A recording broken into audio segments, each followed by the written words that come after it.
কিছু রান্না আছে মানুষের পেট ভরার আগে মন ভরে যায়। পেট ভরুক আর না ভরুক, যখন মনের মধ্যে তৃপ্তি আসে না, তখন ওই খাবার খেয়ে আর বানায় দুইটাতেই শান্তি লাগে।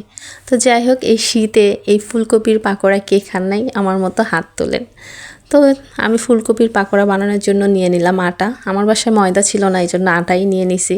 দিয়ে দিলাম একটু কালো জিরা, তারপর দিয়ে দিলাম আস্ত জিরা, স্বাদ মতো লবণ, 1 চামচ হলুদ ফাঁকি, 1 চামচ মরিচ ফাঁকি। ছোট্ট এই চামচটা দিয়ে আপনি আপনার পরিমাণ মতো কতটুকু বানাবেন তার উপরে ডিপেন্ড করে আপনি আপনার পছন্দের সমস্ত মশলা মনের মাধুরী দিয়ে আপনি অ্যাড করে দিবেন।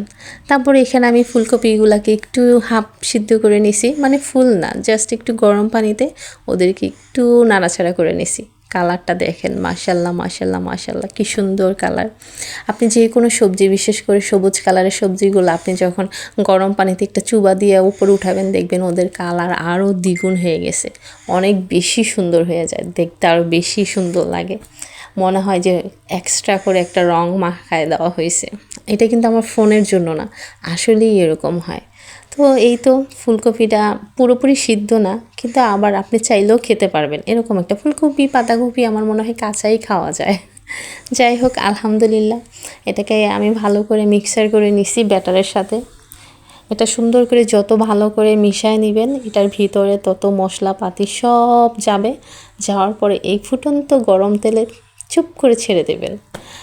জানেন একটা ব্যাপার, আপনি যখন রান্না করবেন মনের মাধুরী মিশায়া, যখন এই যে তেলের বুদবুদ একটা সাউন্ড আসবে, আমি জানি না, হয়তো বা অল্প বয়সে এই সাউন্ডগুলো অনেক ভয় লাগে, কিন্তু যখন একজন রাঁধুনি রান্না করতে করতে অভ্যস্ত হয়ে যায়, তখন তার কাছে এই সাউন্ডগুলো মিউজিকের মতো মনে হয়।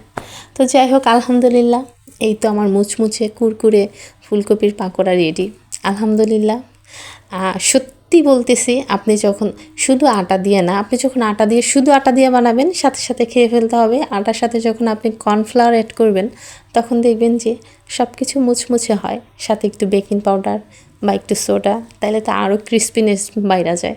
তো এই তো আমি আমার মা খালাদের দেখতাম কোনো কিছু রান্না করার আগে সবার প্রথম নিয়ে তার জামাইকে দেওয়া হয়, যদি জামাই বাসায় থাকে।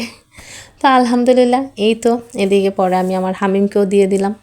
তো যাই হোক, আমার ভিডিওর শুরু থেকে তো আমি অনেক কথা বলে ফেলছি আপনাদের সাথে। তার মধ্যে আমার আব্বু আম্মু মানে শ্বশুর শাশুড়ি দুজনেই ওপরে, তো তাদেরকে আমি নাস্তা পাঠাই দিলাম।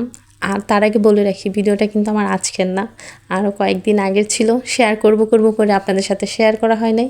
তো যাই হোক, আমার আজকের ভিডিও যদি ভালো লাগে লাইক কমেন্ট দিয়ে পাশে থাকবেন। সবাই ভালো থাকবেন। আজকের ভিডিও এই পর্যন্ত। আর নতুন নতুন ভিডিও পেতে চাইলে তো অবশ্যই অবশ্যই আমার পেজটাকে ফলো করতে হবে। সবাই একটা ফলো দিয়ে দিবেন। আল্লাহ হাফেজ।